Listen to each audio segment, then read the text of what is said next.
আলাইকুম প্রিয় ফুলকপি চাষি ভাই বোনেরা বা অন্যান্য কৃষি চাষাবাদের ভাই বোনেরা। তো আজকে একটা গোপন টিপস জানবো কৃষকের কাছ থেকে, ফিরোজ ভাইয়ের কাছ থেকে। তিনি কেন তার ফুলকপি জমিতে কলা গাছ দিয়েছেন। আসসালামু আলাইকুম ভাই। ওয়ালাইকুম সালাম। যে তুমি যে তোমার এই ফুলকপি জমিতে কলা গাছটা কিসের জন্য দিয়েছো? এটা আশ্চর্য একটা জিনিস।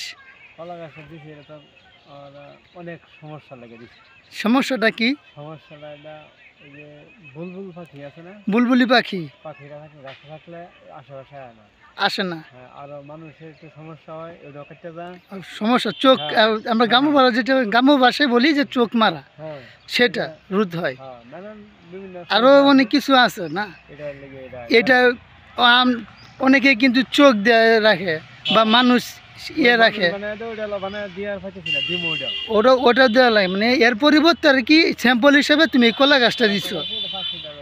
পাখি আছে বা অনেক, হ্যাঁ, মানে অনেকেই আছে যে হ্যাঁ বাধা নষ্ট করে, এই জন্য পাখি আসে না বা ওরা অনেক আছে সমস্যা, তুমি আর কি এটা করছো।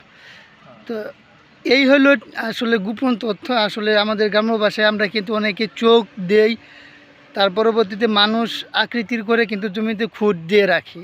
তো ফিরোজ ভাই সেই কাজটি করছে না।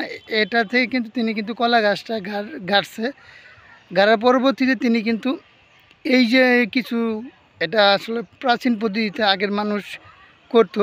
তিনি আসলে তার বাবা তিনি আসলে তিনি কিন্তু ভালো বিশাল বড় একজন প্রজেক্টের বা কৃষি চাষাবাদের কিন্তু একজন ছিল।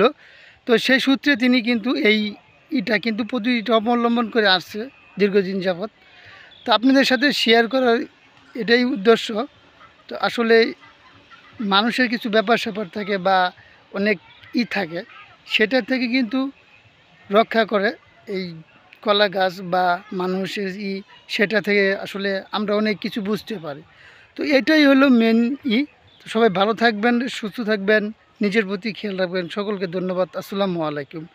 আর যদি আপনারা চান তাহলে কিন্তু এই পদ্ধতিটা অবলম্বন করতে পারেন। এটা আপনার জমির জন্য ভালো, সব দিক দিয়ে ভালো।